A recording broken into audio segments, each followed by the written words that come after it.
Hello, friends, and welcome to the Exams Made Simple. So, we are back again with the Hindu Complete Newspaper Analysis for 30th of October 2021. 30 अक्टूबर 2021 का the Hindu newspaper analysis देखेंगे। शुरू करने से पहले आपको बता दूं कि यूपीएससी का कल रिजल्ट आया प्रीलिम्स 2021 का। Congratulations to all the students who have got selection. जिनका सिलेक्शन हुआ है प्रीलिम्स में उनको मेंस के लिए ऑल द बेस्ट। जिनका नहीं हुआ है उनके लिए मैं बता दूं कि बिल्कुल भी दुखी होने का या बुरा मानने का समय नहीं है। अगला एग्जाम भी जस्ट सर पे ही आ गया है, तो बिल्कुल आपके पास टाइम नहीं है। Start preparing for the next years examination. अगले साल की तैयारी शुरू कर दीजिए, है ना। एग्जामिनेशन ऐसे ही हर साल होगा, थोड़ा सा परसिवरेंस का टेस्ट होता है। हाँ, एक दो बार आदमी फेल होता है, तीसरी बार ही फेल हो सकता है, चौथी बार ही फेल हो सकता है, लेकिन this examination tests your perseverance.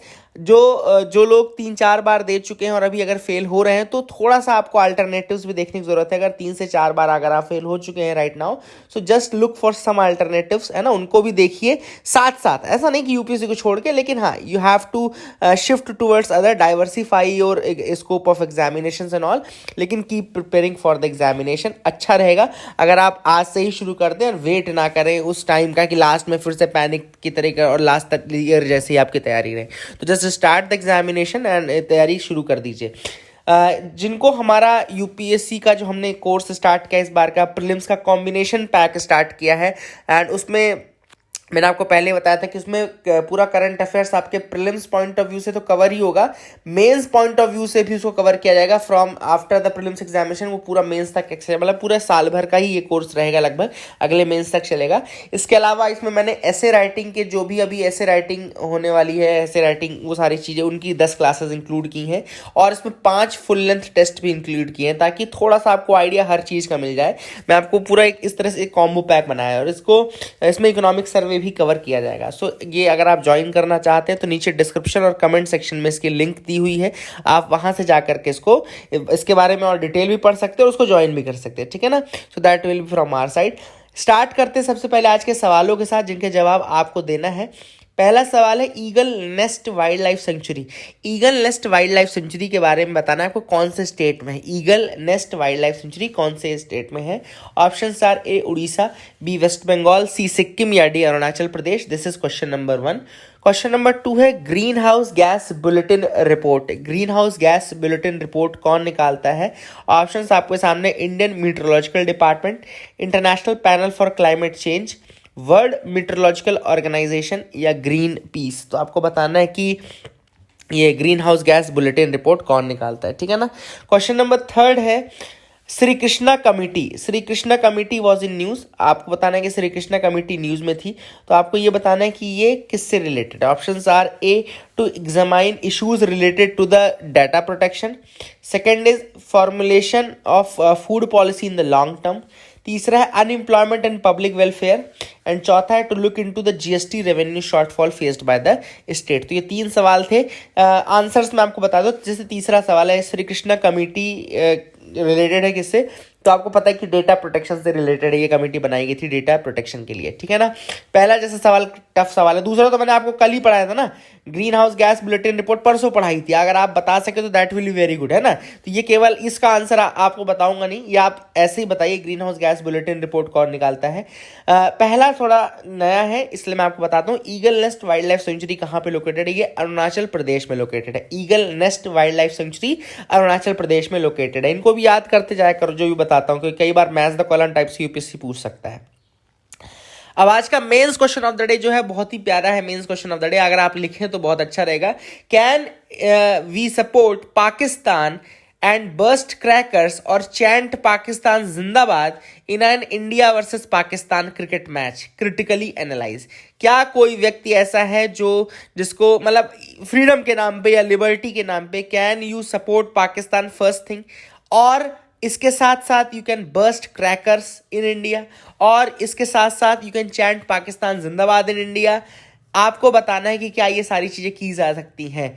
Critically analyse इसको करो, क्रिटिकली एनालाइज इसको करके बताओ, ठीक है ना। तो व्हाट आर द इम्प्लीकेशंस, क्यों करना चाहिए क्यों नहीं करना चाहिए, है ना, सारी चीजें आपको एनालाइज करनी है। तो ये क्यों गलत है, किस लेवल पे गलत है और किस चीज़ का वायोलेशन है, ये सारी चीज़ें आप डिस्कस करिएगा इस आंसर में, ठीक है ना। तो you have to write prepare like that, आपको अपनी सोच को थोड़ा डेवलप करना है। यही मैं चाहता हूँ कि आप इस आंसर के माध्यम से थोड़ा अपनी सोच को डेवलप करें and do tell me in the comment section below. अगला जो न्यूज़ आइटम है उसमें आज हम डिस्कस करेंगे कि यूनेस्को की वर्ल्ड हेरिटेज फॉरेस्ट्स में, अभी वर्ल्ड हेरिटेज फॉरेस्ट में यूनेस्को के अब इंडिया का जो सुंदरबन है that is among the 5 sites with highest blue carbon globally. तो यहाँ पे याद रखेगा कि जो इंडिया का सुंदरबन है that is among the 5 sites with highest blue carbon globally. तो ये रिसर्चर्स ने पता किया है यूनेस्को की, द वर्ल्ड रिसोर्स इंस्टीट्यूट ने, यूनेस्को ने और किसने, वर्ल्ड रिसोर्स इंस्टीट्यूट ने प्लस IUCN ने, उन्होंने रिपोर्ट निकाली है। इनफैक्ट मैंने आपको परसों बताया हुआ था, एक आप लोगों को न्यूज़ बताई थी अलग से कि कुछ ऐसे फॉरेस्ट हैं वर्ल्ड के जो एमिटर बन चुके हैं, कार्बन एमिटर बन चुके हैं, और 10 ऐसे फॉरेस्ट के नाम मैंने आपको एक वीडियो के थ्रू बताए हुए थे। तो अगर आप लोगों ने वो वीडियो नहीं देखा है तो please you do see that video also. वही ये रिपोर्ट है जो इन्हीं तीनों इंस्टीट्यूट निकाली, यूनेस्को ने निकाली है प्लस वर्ल्ड रिसोर्स इंस्टीट्यूट ने एंड इसके अलावा IUCN ने, तो ये इन्होंने मिल करके निकाला है। ये नई असेसमेंट रिपोर्ट है on the green house gas volumes emitted from and absorbed by the forest in UNESCO world heritage sites. तो यूनेस्को वर्ल्ड हेरिटेज साइट्स में कितना ग्रीन हाउस गैस एमिशन होता है और कितना उसका एब्जॉर्प्शन होता है उसके रिगार्डिंग है। तो उसमें फाइंडिंग्स में है कि सुंदरबन जो है that is one of the important national parks of India and it is one of the among 5 sites that have the highest blue carbon stocks globally. तो जो ब्लू कार्बन स्टॉक्स है ग्लोबली वो इसमें आपका सुंदरबन आता है 5 साइट्स में। अब ब्लू कार्बन क्या है, blue carbon is the organic carbon that is mainly obtained from decaying plant leaves, wood, roots and animals. It is captured and stored by coastal and marine ecosystem. तो blue carbon एक वो organic carbon है जो कि mainly obtain कैसे की जाती है, from the decaying plants, leaves, woods, root and animals, ठीक है ना। जब वो उस एरिया के अंदर डिके होता है plants, leaves, wood, roots and animals का, तो जो कार्बन एमिट हो रही है वो ब्लू कार्बन कहलाती है and it is captured and stored by the coastal and marine ecosystem. तो ये कैप्चर हो जाती है और इसको स्टोर करके रखता है कौन, कोस्टल एंड मैराइन इकोसिस्टम। तो that is the thing which is important. दूसरी जो साइट्स हैं वो कौन कौन सी साइट्स हैं, तो इसके अलावा जो दूसरी side great barrier reef Australia की है, Everglades national park United States of America का है, Banc d' Arguin national park Mauritania का है, और बांग्लादेश पोर्शन जो है सुंदरबन का वो चौथा है। तो ये याद रखिएगा, सुंदरबन का बांग्लादेशी साइड फर्स्ट है। ग्रेट बैरियर रीफ ऑस्ट्रेलिया की आपकी हो गई, ये तो पता ही आपको ग्रेट बैरियर रीफ ऑस्ट्रेलिया का है। देन एवरग्लेड्स नेशनल पार्क जो है वो यूनाइटेड स्टेट्स ऑफ अमेरिका का है, एवरग्लेड्स नेशनल पार्क जो है यूनाइटेड स्टेट्स ऑफ अमेरिका का है, and Banc d' Arguin national park जो है वो मॉरिटानिया का है। तो ये ब्लू कार्बन के 4 अलग स्टॉक होल्डर्स हैं और इसमें एक अपना और कौन सा है, 5वां सुंदरबंस, ठीक है ना। That is the thing which is important. I hope you got clarity regarding that as well, आपको समझ में आ गया होगा। आगे मूव करते हैं, न्यूज देखते हैं। No money left in the मनरेगा coffers, 21 states in the red. अब यहां पर है कि जो मनरेगा के लिए जो पैसे थे वो बिल्कुल अब अवेलेबल नहीं है, पैसा बचा नहीं है ना। सेंटर की जो बहुत इंपॉर्टेंट स्कीम है मनरेगा, आप सब जानते हैं इसको, Mahatma Gandhi national rural employment guarantee act बोलते हैं, MJ नारी जी ये बोलते हैं, Mahatma Gandhi national rural employment guarantee act बोलते हैं। अब सेंटर की फ्लैगशिप स्कीम है एंड इस स्कीम का जो फंड है वो बिल्कुल हाफ वे, फाइनेंशियल ईयर का हाफ वे ही आया था कि इसमें खत्म हो चुका है, ठीक है ना। एंड कि अगले 1 महीने तक अभी सप्लीमेंट्री बजट का भी कोई सीन नहीं हो रहा है। तो बिल्कुल समझ लो कि मतलब इसका जो पूरे फंड्स हैं वो हाफ फाइनेंशियल ईयर में ही खत्म हो चुके हैं, ठीक है ना। So that is the thing which is important. और the payments for MNREGA workers सब कहाँ से होगी, that will be the big thing. तो इसमें दो इशू आएंगे, जैसे फंड खत्म हो गया तो 2 इशू आएंगे। पहला इशू कौन सा आएगा, ऑब्वियसली बात है, पहला इशू आएगा कि जो वेजेस दी जाती हैं वो नहीं दे पाएंगे अभी। दूसरी चीज, वेजेस तो डिले होगी। दूसरी चीज और क्या डिले होगा, आपका जो मटेरियल की कॉस्ट है। मटेरियल कॉस्ट मतलब कि जैसे आपने मनरेगा के लिए जो काम करा रहे हैं उसके लिए आपने मटेरियल खरीदा, तो उसकी पेमेंट भी तो आप उसी से कर रहे हैं ना, तो वो भी आप नहीं कर पाएंगे। तो मटेरियल कॉस्ट तो है ही। दूसरा जो इशू मैंने आपको बताया कि वेजेस नहीं पे कर पाएंगे, so that is another issue, ठीक है ना। I hope you got clarity regarding that as well. इसके अलावा आपको थोड़ा मनरेगा के बारे में बता दूं, एक मनरेगा एक डिमांड ड्रिवन स्कीम है। ये कैरेक्टरिस्टिक्स सब आप लोग लिख लो, है ना, मनरेगा के बारे में लिख लो। सबसे पहली चीज कि मनरेगा जो है वो 2005 का national rural employment guarantee act आया था 2005 में। ये अपने नोट्स में आप लोग मेंशन कर लेना, है ना, ये जरूरी है थोड़ी चीज कि मनरेगा जो था वो नरेगा था पहले, है ना, तो national rural employment guarantee act बोलते हैं उसको, वो 2005 में आया था। ठीक है, मनरेगा जो नाम इसका किया गया है वो 2010 में किया गया है। The name change from NREGA to मनरेगा टुक प्लेस इन 2010। ये भी थोड़ा मैं आपको बता देता हूं। दूसरी इंपॉर्टेंट चीज जो आपको याद रखनी है वो ये याद रखनी है कि जो मनरेगा है आपका, the MNREGA scheme that is a demand driven scheme. Demand driven scheme मतलब कि ऐसे अनस्किल्ड जो एडल्ट्स हैं, अनस्किल्ड एडल्ट्स हैं फ्रॉम द रूरल एरियाज, ये टर्म बहुत इंपॉर्टेंट है, इसको जरूर याद रखना। Unskilled adults from the rural areas, वो लोग इस स्कीम के अंतर्गत डिमांड कर सकते हैं जॉब्स की। ठीक है ना, अनस्किल्ड लेबर की डिमांड कर सकते हैं, अनस्किल्ड वर्क की डिमांड कर सकते हैं। कौन लोग? जो रूरल एरिया में रह रहे हैं और जो एडल्ट हैं। तो that is the big thing, that is the big picture जो आपको याद रखनी है। इसमें 100 दिन का गारंटीड अनस्किल्ड वर्क दिया जाता है किसी भी रूरल एडल्ट को। तो इसमें कीवर्ड्स क्या क्या हो गए, देखो कीवर्ड्स क्या क्या हो गए। कीवर्ड हो गया यहाँ पे रूरल एडल्ट हो गया, है ना, नोट्स पे ऐसे रूरल एडल्ट लिख सकते हो। दूसरा अनस्किल्ड लेबर, अनस्किल्ड वर्क मिलता है ना। तो ये कुछ कुछ चीज होंगी। फिर इसमें एक तीसरा पॉइंट लिखोगे demand driven, this scheme is demand driven. तो डिमांड ड्रिवन लिख दोगे इसको, ये इसका एक कैरेक्टरिस्टिक हो जाएगा। वो बता दिया मैंने आपको, 2005 में नरेगा था और 2010 में फिर उसको MGNREGA किया गया। ठीक है ना, that is the thing which is important, ये भी आपको बताया था। कुछ और पॉइंट्स मैं आपको इसमें बता देता हूँ। 2005 में इसको इंट्रोड्यूस किया गया था। अर्बन मतलब ये उस ऐसे डिस्ट्रिक्ट्स में ये नहीं लागू होती है स्कीम जहां 100% अर्बन पॉपुलेशन हो। एक और इंपॉर्टेंट चीज ये याद रखेगा, ये स्कीम उन डिस्ट्रिक्ट्स में नहीं लागू होती है जहां पे 100% अर्बन पॉपुलेशन हो। तो ये एक बहुत इंपॉर्टेंट फीचर है। डिमांड ड्रिवन स्कीम है, मैंने ऑलरेडी आपको बता दिया है। इसमें मिनिमम वेजेस का रूल फॉलो होता है, मतलब कि जो वेज पेमेंट है that should be according to the minimum wages act of 1948। मनरेगा में जो वेज पेमेंट होता है ना, वो that should be according to the minimum wages act of 1948। That is the thing which is important, इसको याद रखेगा। इसके अलावा ग्राम सभा जो रहती है वो इसमें सोशल ऑडिट कंडक्ट कराती है to enable the community to monitor the implementation of the scheme.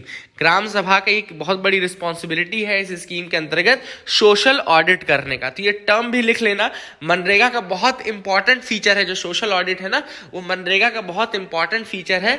और सोशल ऑडिट किया जाता है बेसिकली फॉर ये जानने के लिए कि भैया स्कीम कैसे चले, उसको मॉनिटरिंग करने के लिए एंड ये सारी चीजें करने के लिए। That is the thing which is very very important. ठीक है ना।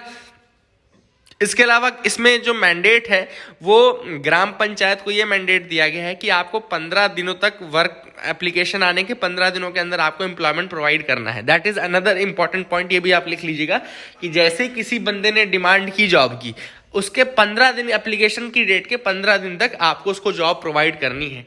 अगर आप उसको 15 दिनों के अंदर जॉब नहीं प्रोवाइड कर पाते हो तो फिर आपको इसके लिए अनएम्प्लॉयमेंट अलाउंस देना पड़ेगा। You have to provide the unemployment allowance after that. ठीक है, तो that is the thing which is important. I hope you got clarity. अगली जो न्यूज है वो है suicides among farm workers rose 18% in 2020। तो यहां पे देख लो, जो फार्म वर्कर्स थे, वर्कर्स बेसिकली जो नॉन लैंड ओनिंग वर्कर्स थे, उनमें जो सुसाइड रेट है वो काफी ज्यादा इंक्रीज हुआ है। एनसीआरबी यानी कि नेशनल क्राइम रिकॉर्ड्स ब्यूरो जो है उसने ये डेटा निकाला है। एनसीआरबी का डेटा है, नेशनल क्राइम रिकॉर्ड्स ब्यूरो का। Number of agricultural labourers who died by suicide in 2020 was 18% higher than the previous year. तो इस बार जो एग्रीकल्चरल लेबरर्स थे जिनकी डेथ हुई है बाय सुसाइड, उनके नंबर्स में इंक्रीज देखने को मिला है। 18% हायर था than the previous year. This is the thing which you can remember. इसको कहाँ यूज करो, जैसे देखो ये प्रीलिम्स में नहीं पूछेगा, या देखो भरोसा नहीं यूपीएससी का पूछ सकता, लेकिन मेरे हिसाब से ये सब जो डेटा होते हैं ना, इनका यूज आप करेंगे बेसिकली जब आप मेंस आंसर राइटिंग करेंगे। Whenever you will do the mains answer writing, तो वहां पर आप ये चीजें कोट कर सकते हैं। जैसे अगर फार्मर्स के ऊपर कोई क्वेश्चन आ गया तो एटलीस्ट उसमें आप ये कंडीशन डाल सकते हैं कि ये अभी एनसीआरबी के डेटा ने बताया, तो मतलब कंडीशन तो उनकी अच्छी नहीं है। तो that is the thing which we can take out from here and उसको कभी आप कोट कर सकते हैं। सुप्रीम कोर्ट ने कहा कि top officials will be liable for the sale of toxic crackers. अब यहाँ पे सुप्रीम कोर्ट ने कहा कि जितने भी टॉप ऑफिसर्स है, जैसे कि आपका जो एसएचओ रहेगा या डीएसपी जो रहेगा, डिस्ट्रिक्ट सुपरिटेंडेंट ऑफ पुलिस जो रहेगा, या जो चीफ सेक्रेटरी स्टेट का रहेगा, the secretary of home of the state, and ये जो कमिश्नर ऑफ द पुलिस हैं, they will be actually held responsible अगर जो टॉक्सिक फायर क्रैकर्स हैं, जैसे कि ऐसे फायर क्रैकर्स जिसमें कि बैरियम का यूज हुआ हो, सपोज जैसे कुछ टॉक्सिक्स है ना, जैसे बैरियम है, ठीक है ना, अगर इस तरह से लिथियम है, इस तरीके से मान लो एंटीमनी है, निकल यूज हो रहा है, ये सारी चीजें मान लो यूज हो रही हैं फायर क्रैकर्स में, तो उनको टॉक्सिक फायर क्रैकर्स बोला जाता है। तो अब जो सुप्रीम कोर्ट ने परमिशन जो दी है वो केवल किसकी दी है, ग्रीन फायर क्रैकर्स की कंडीशन दी है। जैसे ग्रीन फायर क्रैकर्स को ही अलाउ किया गया है, जो कि पॉल्यूट नहीं करते, जो कि टॉक्सिक नहीं होते हैं। लेकिन अगर टॉक्सिक फायर क्रैकर्स बिक रहे हैं या वहां पे यूज हो रहे हैं, तो इसके लिए जो टॉप ऑफिशियल्स हैं उनको कहा गया है कि आपको रिस्पॉन्सिबल ठहराया जाएगा एंड आपको ही उसके अकॉर्डिंग वो किया जाएगा, ठीक है ना। तो that is the thing what supreme court has said कि ये violation of the supreme court माना जाएगा अगर आप लोग नहीं करते, ठीक है। तो that is the thing which is important. North and South blocks to turn into museums. तो नॉर्थ ब्लॉक और साउथ ब्लॉक जहाँ पे अभी सारी पॉलिसीज बनाई जाती हैं, जितने भी आप लोग जो ड्रीम देख रहे हैं ना आईएएस बनने का, ये करने का, वहाँ सारे आईएएस ही बैठते हैं। तो नॉर्थ ब्लॉक, साउथ ब्लॉक, ये जो एरिया है इंपॉर्टेंट है। ये गवर्नमेंट अब इनको किस में कन्वर्ट कर देगा, म्यूजियम में कन्वर्ट कर देगा, and it will be open for the public, ताकि वहाँ पे देख सके कि जहाँ पे इस तरह से इतने डिसीजंस बड़े बड़े होते थे वो कौन सी जगह है ना। तो basically that is the thing which is important, and government इनको किस में कन्वर्ट करने वाली है, म्यूजियम्स में कन्वर्ट करने वाली। तो दैट इज अनदर पॉइंट जो कि आपको बताना जरूरी था। Art for heart sake, Deepavali with Raja Ravi Varma. अब यहाँ पे राजा रवि वर्मा, पहली चीज तो आपको याद रखना कि राजा रवि वर्मा कौन सी फील्ड से रिलेटेड है, बहुत ही इंपॉर्टेंट है। वैसे सबको पता भी होगा, बट जिनको नहीं पता उनको बता दो कि ही इज अ पेंटर, है ना, पेंटर है जो कि ओलियोग्राफी पेंटिंग करते, ज्यादातर ओलियोग्राफिक पेंटिंग थी। ओलियोग्राफी क्या होता है, देखो मैं यहाँ पे एक इंपॉर्टेंट चीज बताता हूँ। ओलियोग्राफी एक्चुअली दो चीजों से बना है।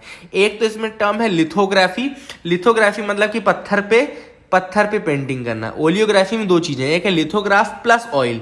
ऑयल प्लस लिथोग्राफ जब आप मिला दो, मतलब आप ऐसी पेंटिंग बनाओ जो कि बनाओ तो आप पत्थर पे, लेकिन उसमें इस तरीके से कलरिंग करो कि वो मिमिक करे ऑयल कलर्स को, ऑयल पेंटिंग को। तो वो जो होती है वो आपकी ओलियोग्राफी कहलाती है। तो इन्होंने ओलियोग्राफी काफी की थी।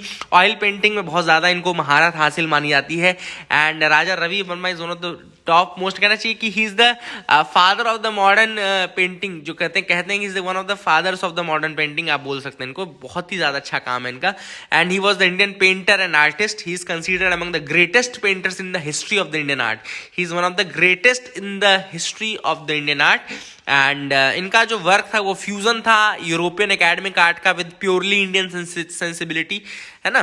तो that is another thing which is important. कुछ इनके नोटेबल वर्क्स हैं, जैसे Mohini playing the ball, Yashoda and Krishna, village belle, lady lost in thought, Damayanti talking to swan, the orchestra, Arjun and Subhadra, the heart broken and swarbat player, Shakuntala, lord Krishna as ambassador, Jatayu a bird devotee of lord Ram is mauled by Ravana. तो ये सारे इनके अलग अलग कुछ works हैं जो कि आप जान सकते हो। थीम देखो बिल्कुल अलग अलग टच कर रहे हैं, वेरिड थीम टच कर रहे हैं। ओलियोग्राफी मैंने आई थिंक आपको समझा दी कि इसमें लिथोग्राफी एक एस्पेक्ट होता है, एक पत्थर पे बनाते हैं, उसके बाद उसको इस तरह से पेंट किया जाता है कि वो ऑयल को मिमिक करती है, ऑयल पेंटिंग जैसे लगती है। तो that is actually the oleography aspect, ठीक है ना। I hope you are clarity regarding that as well, आपको समझ में आ गया होगा।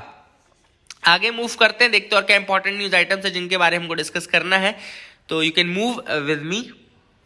यहाँ पे एक चीज मैं आपको थोड़ा बता दूं, जैसे क्रिकेट वाला एस्पेक्ट है, कई लोग बहुत एग्रेसिवली इसमें डील कर रहे हैं। जैसे क्रिकेट में पाकिस्तान को सपोर्ट या जो भी किया, जिन लोगों ने उनको ये किया, तो बहुत ही एग्रेसिवली कई लोग सपोर्ट कर रहे हैं। कई लोग कह रहे हैं कि भाई ये फ्रीडम है।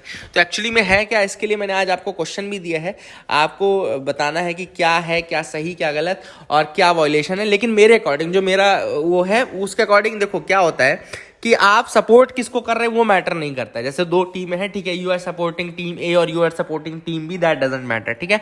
But that support must be in a decent manner. जो पूरा का पूरा इशू है वो ये नहीं कि आप किसको सपोर्ट कर रहे हो, this is not the issue. Cricket match है, ठीक है, जस्ट अ मैच। आप सपोर्ट कर रहे हैं किसी एक टीम को, किसी दूसरी टीम को आप नहीं सपोर्ट कर रहे, वो that is not the issue. Issue is what कि हाउ यू आर सपोर्टिंग। आपका सेलिब्रेशन कहीं ऐसा तो नहीं कि वो दूसरे के सेंटिमेंट्स को हर्ट कर रहा हो बहुत ज्यादा, और आपका सेलिब्रेशन कहीं इस तरीके का तो नहीं है कि that is actually not conducive with the article 19(2) of the constitution. अगर आप वो चीज देखें कि आर्टिकल 19(2) जो है वो बहुत सारे रिस्ट्रिक्शन, आपको फ्रीडम अगर मिली है तो आपको 19(2) के अंतर्गत रिस्ट्रिक्शंस भी मिली है। एंड अगर आप ये देखें कि जो इस तरीके के लोग जो थे, जिन्होंने चैंटिंग की, जिन्होंने ये इस तरीके से कहना चाहिए कि एक ये इनडिसेंसी में आया। पहली चीज तो यह है कि ये इनडिसेंसी है कि इसके कारण दूसरों को प्रॉब्लम शुरू हो गई थी। दूसरी चीज ये पब्लिक ऑर्डर के लिए सही नहीं था, it was violation of the public order, this is not good for the public order. So you have, अगर आप इसको, इसके बारे में जब आंसर लिखेंगे ना, तो इसको आप इमोशनल एस्पेक्ट से नहीं आप इसको डील करेंगे, आप इसको कॉन्स्टिट्यूशनल एस्पेक्ट से डील करेंगे कि अगर आपको फ्रीडम दी गई है तो आपको रिस्ट्रिक्शंस भी दी गई हैं, और आपको रिस्ट्रिक्शंस देखने को उसमें लिखा हुआ है साफ साफ में कि कहीं ये पब्लिक ऑर्डर को वायलेट ना करता हो, डिसेंसी को ना वायलेट कर रहा हो। तो ये सारी चीजें आपको देख करके चलना है, and that is what is happening here. यहां पे अगर आप इस तरीके से, जैसे कुछ लोगों ने पटाखे जला दिए, कुछ लोगों ने बहुत बड़ी जोर जोर से चैंटिंग शुरू कर दी, तो actually that is not in line with the article 19(2), इसीलिए वो चीज गलत थी वहां पे। इसलिए नहीं गलत थी, देखो दूसरे लोग जो इसको लिख रहे हैं ना, वो बिल्कुल दूसरे एस्पेक्ट से लिख रहे हैं। वो लिख रहे हैं कि उन्होंने उनको सपोर्ट किया इसलिए ऐसा। भाई उन्होंने उनको सिर्फ सपोर्ट नहीं किया, सपोर्ट करना अलग चीज है। अगर आप ये बोल रहे हैं कि ये मेरा पर्सनल अफेयर है, मैं किसको सपोर्ट करता हूं किसको नहीं सपोर्ट करता हूं, तो फिर आपको उसका सेलिब्रेशन और उसका ये सब भी पर्सनल ही रखना चाहिए। आपको वहां पे इस तरीके से नाच नाच करके, इस तरह से पटाखे फोड़ करके, इस तरीके से दूसरों के साथ इस तरह से नहीं करना चाहिए। सो that is actually a thing which is important, and वो चीज इन लोगों को दिमाग में रखनी चाहिए थी। That is what our point is, ठीक है ना। यहाँ पे कुछ आईपीसी के सेक्शन है, आईपीसी 153A, जो कि बोलता है कि it promotes enmity between the groups. बिल्कुल, enmity between the groups. Section 505 है जो कि कहता है क्रिएटिंग और publishing content to promote enmity. देखो यही चीजें मैं बोल रहा हूं कि आप एक किसको सपोर्ट कर रहे हैं, इस कारण से आपके ऊपर ये सारे सेक्शंस नहीं लग रहे हैं। आपके ऊपर सेक्शंस लग रहे हैं कि उसका जो आपने, उसका जो शोकेस जो किया, वो ये सारी चीजें कर रहा था। 153A promoting the enmity between the group, 505 creating और publishing content to promote enmity, then इसके अलावा section 124A that is sedition, है ना। तो ये कुछ अलग अलग आर्टिकल्स, सेक्शंस है जो कि इंपॉर्टेंट है from the IPC and all, from the UPSC point of view. तो ये आप देख लीजिएगा। 153A enmity between the groups, 505 creating और publishing content to promote enmity. तो that is the thing which is important. आगे मूव करते हैं, देखते हैं और क्या इंपॉर्टेंट न्यूज आइटम्स है जिनके बारे में डिस्कस करना है। You can move with me. UIDAI seeks an indemnity from data bill. तो यहाँ पे डेटा प्रोटेक्शन बिल जो है, आप सबको पता है कि वो अभी भी है, and joint parliamentary committee on data protection bill 2019 के पास है। और यहाँ पर UIDAI ने उनसे ये कहा है कि भैया आप लोग UIDAI को एग्जम्पशन प्रोवाइड करो from the data protection bill. मतलब डेटा प्रोटेक्शन बिल में लिखा हुआ है कि आप डेटा का यूज किस तरीके से कर सकते हो, आपको पहले परमिशन लेनी पड़ेगी, ये सारी चीजें। तो उनका UIDAI का ये कहना है कि ऑलरेडी चूंकि जो डेटा है, डेटा से ही रिलेटेड है वो, और UIDAI ऑलरेडी आधार एक्ट के अंतर्गत काम कर रही है। सो अगर ये दो एक्ट आ जाएंगे तो UIDAI के ऊपर डुप्लीसिटी ऑफ द एक्ट्स हो जाएगा, और वहां पे फिर दो एक्ट्स काम करने लगेंगे, जो कि सही नहीं होगा, कॉन्ड्यूसिव नहीं होगा। तो इसीलिए उन्होंने कहा कि आप हमको यहाँ से एग्जेम्प्ट कर दीजिए इस एक्ट से, ताकि हमारा जो UIDAI का आधार एक्ट चल रहा है उसके अकॉर्डिंग हम काम करते रहें। एक इंपॉर्टेंट चीज याद रखिएगा कि जो डेटा प्रोटेक्शन बिल आया है वो यहाँ देखो लिखा है justice BN Srikrishna committee, justice BN Srikrishna committee. तो that is a thing which is important, BN Srikrishna committee से रिलेटेड है, ये आप याद रख सकते हैं, ठीक है ना। So that is the thing। और इसके अलावा जो ये राइट टू प्राइवेसी का केस था, justice KS Puttaswamy case versus the union of India, justice KS Puttaswamy case versus the union of India, that is another thing which is very very important, है ना। तो ये भी आप याद रख सकते हैं। Document with the NPR form removed from the census site. तो सेंसस की साइट से जो डॉक्यूमेंट डाले हुए थे NPR फॉर्म्स के रिलेटेड, वो हटा दिए गए। NPR क्या है? National population register. मैंने आपको पहले भी कहा कि NPR वर्सेस NRC में एक अंतर ये है कि NPR में जो है उसमें रेसिडेंट्स के नाम है, और NRC में आपके सिटीजन्स के नाम है। और NPR में जो रेसिडेंट्स के नाम है, इसका मतलब क्या हुआ कि ऐसे लोग जो आइदर 6 महीने से इंडिया में रह रहे हैं, या अगले 6 महीने इंडिया में रहने का प्लान कर रहे हैं, उन सबके नाम किसमें है? एनपीआर के अंदर है। क्या एनपीआर पहली बार हुआ है? नहीं, पहली बार नहीं हुआ। 2010 में हुआ था पहली बार, और 2015 में इसका डेटा अपडेट भी किया गया है। That is another thing which is important. इसके अलावा एनपीआर के में जानने के लिए कुछ आपको ये करना है कि एनपीआर के बारे में और एनआरसी के बारे में जो लिखा हुआ है, अभी कौन से एक्ट में लिखा है कि रिसेंटली जो सिटीजनशिप रूल्स 2003 में आए थे, सिटीजनशिप रूल्स 2003 में आए थे, उनमें मेंशन्ड भी है एनपीआर के बारे में। सिटीजनशिप रूल्स 2003, ये भी याद रखिएगा, सिटीजनशिप रूल्स 2003 में मेंशन्ड है एनपीआर के बारे में, ठीक है ना। और सेंसस के 2 फेज होते हैं, यही आपको पता है कि सेंसस जो होता है वो 2 फेज में होता है। एक होता है पहला हाउस लिस्टिंग, और दूसरा होता है फिर पॉपुलेशन इन्यूमरेशन। तो हाउस लिस्टिंग वाले में कहना चाहिए आपका जो फेज है, हाउस लिस्टिंग वाला जो फेज है, उसी में आपका ये एक्सरसाइज किया जाएगा, जो एनपीआर वाला एक्सरसाइज है। कोविड का थोड़ा डिले जरूर हुआ है, but that is another thing, ये आपको याद रखना है, ठीक है ना। अगली जो न्यूज़ है वो है इंडिया और इजराइल जो है वो अपनी मिलिट्री का कोऑपरेशन जो है बूस्ट करने वाले हैं। इसके लिए उन्होंने क्या किया है कि एक डिफेंस कोऑपरेशन के लिए उन्होंने फॉर्मुलेट किया है कॉम्प्रिहेंसिव 10 ईयर रोड मैप। तो ये आप इंटरनेशनल रिलेशंस में नोट्स में ऐड कर लीजिए, इंडिया और इजराइल वाले पार्ट के लिए, कि 10 ईयर का डिफेंस कोऑपरेशन के लिए एक रोड मैप उन्होंने बनाया, 10 years road map for the defence cooperation. दूसरी चीज उन्होंने क्या की, ज्वाइंट वर्किंग ग्रुप बनाया है ना, यहाँ पे देखो लिखा हुआ है India Israel joint working group. ये 15th जो मीटिंग थी इसी की थी, ज्वाइंट वर्किंग ग्रुप में ही ये मीटिंग हुई थी, और इसमें उन्होंने ये सारे डिसीजन लिए हैं कि ये हम करेंगे, बढ़ाएंगे, ये सारी चीजें, है ना। That is the thing which is important. अगली तो यहाँ पे देखो लिखा है nation wide PCV drive launch. अब पीसीवी ड्राइव क्या है? ये आपका न्यूमोकोकल कॉन्जुगेट वैक्सीन है, न्यूमोकोकल कॉन्जुगेट वैक्सीन है, और यूनिवर्सल इम्यूनाइजेशन प्रोग्राम के अंदर इसको बहुत ज़्यादा बढ़ावा दिया जा रहा है। न्यूमोकोकल कॉन्जुगेट वैक्सीन को बढ़ावा दिया जा रहा है। एंड निमोनिया से आप सबको पता है, निमोनिया से लड़ने के लिए न्यूमोकोकल कॉन्जुगेट वैक्सीन है। निमोनिया होती किसके कारण है? न्यूमोकोकस के कारण होती है, न्यूमोकोकस के कारण होती है। It is the common cause of the pneumonia in children, and लगभग 16% डेथ्स जो होती हैं चिल्ड्रन में, they occur due to pneumonia in India. India में 16% जो बच्चों में डेथ होती है, that is because of the this pneumonia, ठीक है ना। एंड अगर ये पीसीबी ड्राइव को वर्ल्ड वाइड मतलब पूरे नेशन वाइड रोल आउट कर दिया गया, तो लगभग जो चाइल्ड मोर्टेलिटी है that will be reduce by 60%। तो 60% तक अराउंड मोर्टेलिटी रिड्यूस हो जाएगी। सो that is the thing which is important.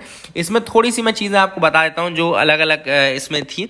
Universal immunisation programme का नाम आया, तो मैं बता दूँ कि ये एक वैक्सीनेशन प्रोग्राम है जो कि गवर्नमेंट ने लॉन्च किया था 1985 में। तो अगर आपसे कभी कोई पूछे कि यूनिवर्सल इम्यूनाइजेशन प्रोग्राम कब लॉन्च किया गया था, तो ये 1985 यानी 1985 में इसको लॉन्च किया गया था। एंड ये चाइल्ड सर्वाइवल और सेफ मदरहुड प्रोग्राम था। Basically child survival and safe motherhood programme, मतलब कि बच्चों को बचाना और माओ को बचाना है ना, जच्चा और बच्चा बोलते हैं ना, जच्चा बच्चा, तो उन दोनों को बचाना था। और यूआईपी के अंतर्गत गवर्नमेंट जो है वो प्रोवाइड कर रही है वैक्सीन किन में 10 वैक्सीन प्रिवेंटेबल डिसीजेज, जो कि अलग अलग टाइम पे बढ़ती गई हैं। ऑब्वियस सी बात है बढ़ती गई हैं, तो इनमें और ज़्यादा इंक्लूड हुई होगी, लेकिन स्टार्टिंग की मैं बता रहा हूँ, diphtheria, pertussis, tetanus, polio, measles and tuberculosis, hepatitis B, meningitis and pneumonia, and Haemophilus influenza type B, Japanese encephalitis and rotavirus diarrhea। तो ये आप याद रखिएगा डिसीजेस जो यूआईपी की हैं। देखो सारी अगर कुछ मिस हो रही है तो आप लोग बता दीजिए मुझे, है ना। अगर कुछ मिस हो रहा है तो आप लोग जरूर बता दीजिए। डिसीजेस के नाम मैं आपको फिर से बताता हूँ, डिप्थीरिया, पर्ट्यूसिस, टेटनस, पोलियो, लिख लो, लेकिन है ना एटलीस्ट इतनी तो आपको पता नहीं, क्योंकि यूपीएससी कैसा पूछेगा, यूपीएससी नंबर नहीं पूछेगा कि कितनी है कितनी नहीं है। यूपीएससी आपको देगा कि इनमें से कौन कौन सी है, इनमें से कौन कौन सी नहीं है, इस टाइप का क्वेश्चन आएगा। तो एटलीस्ट अगर आपको इतने नाम भी याद है ना तो आप क्वेश्चन सही कर लेंगे। तो लिख लीजिए diphtheria, pertussis, tetanus, polio, measles and tuberculosis, hepatitis B, meningitis and pneumonia, Haemophilus influenza type B, Japanese encephalitis and rotavirus diarrhea। ये आपको याद रखना है, ठीक है ना। ये तो 1985 के यूनिवर्सल इम्यूनाइजेशन प्रोग्राम की बात हो गई।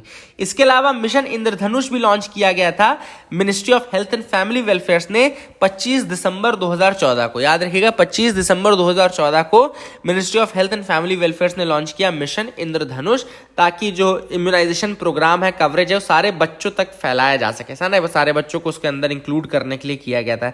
इसमें भी डिसीजेस लगभग वही हैं, फिर से बता देता हूँ, tuberculosis, diphtheria, pertussis, tetanus, polio, hepatitis B, pneumonia, meningitis, haemophilus type B, measles, rubella. यहाँ पे इंद्रधनुष में इंक्रीज हो जाती है measles, rubella and Japanese encephalitis, rota virus, diarrhoea. तो आई डोंट थिंक बहुत ज़्यादा मैंने मिस किया है, अगर कोई डिसीज एक आध दो इक्का दुक्का मिस हुई होगी तो अगर आप जानते हो तो बता दीजिएगा। आगे मूव करते हैं, देखते हैं और क्या इंपॉर्टेंट न्यूज आइटम है। US to deepen the relations with Taiwan. अब आपको पता है कि यूएस जो है ताइवान के साथ रिलेशन बढ़ा करके चाइना को थोड़ा छेड़ता है, तो वही चीज वो कर भी रहे हैं। That is the thing which is happening.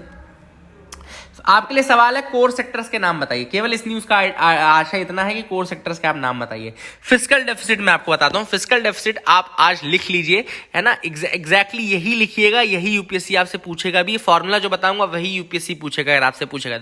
NCERT mention है, मैक्रो इकोनॉमिक्स के डिफिनेशन है। फिस्कल डेफिसिट का मतलब होता है difference between the governments total expenditure and it's total receipts excluding the borrowings, ठीक है ना।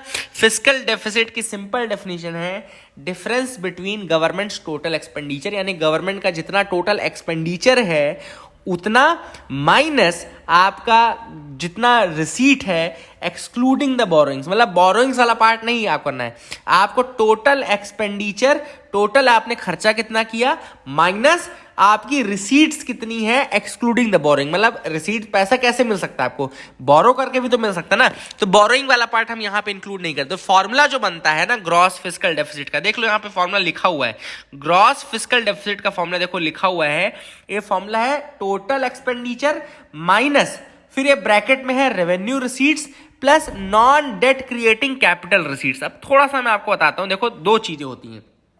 अगर रिसीट वाला पार्ट है, रिसीट वाला पार्ट अपन कर रहे हैं तो उसमें दो पार्ट है, एक हो गया आपका रेवेन्यू रिसीट्स, है ना। रेवेन्यू रिसीट्स में दो चीजें आती हैं, इसमें आता है एक तो टैक्स रेवेन्यू और दूसरा आता है नॉन टैक्स रेवेन्यू। तो जैसे डायरेक्ट टैक्सेस, इनडायरेक्ट टैक्सेस, ये सारी चीजें जो है ये टैक्स रेवेन्यू में आती हैं। और नॉन टैक्स रेवेन्यू में आपका जैसे आपको सपोज आपने किसी को लोन दिया हुआ या आपको डिविडेंड मिला सपोज, या आपको किसी कंट्री ने ग्रांट इन एड दे दी, मतलब फ्री में पैसा दे दिया, है ना, गिफ्ट दे दिया, तो that is all in the non tax revenue वाला part. I hope you got clarity, आपको समझ में आ रहा होगा, है ना। दो पार्ट हो गए, एक हो गया रेवेन्यू रिसीट्स का हो गया, एक हो गया कैपिटल रिसीट्स का हो गया।